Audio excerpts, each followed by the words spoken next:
যে যারা জুলুম করে তাদেরকে এখন থেকে বাধা দিতে, কথা কন না, বাধা দিতে।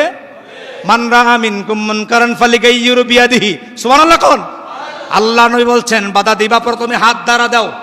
কি দ্বারা দাও? পারবেননি? আল্লাহ নবী কয় তোমার শক্তি নাই।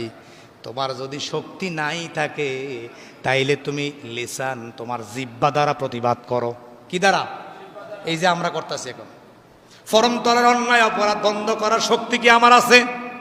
কথা কোন, আমার শক্তি আছে? আপনার এই কথা বুঝতে সমস্যা হয়।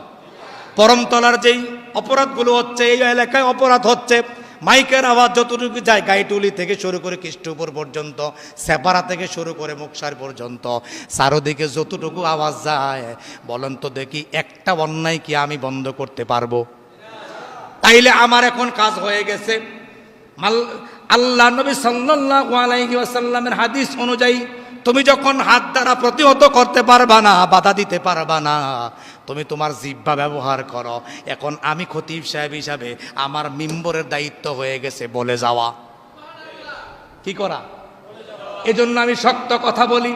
আমি আপনাকে দায়িত্ব দিয়ে গেলাম, আপনি এলাকার মাতাব্বর, আপনি এলাকার সর্দার, আপনি এলাকা পরিচালনা করেন, আপনি মেম্বার, আপনি চেয়ারম্যান, আপনি এমপি সাহেব, আপনি প্রধানমন্ত্রী, আপনাকে আমি দায়িত্ব দিয়ে গেলাম যেখানে জুলুম সেখানে বাধা দিতে হবে। কথা বলেন?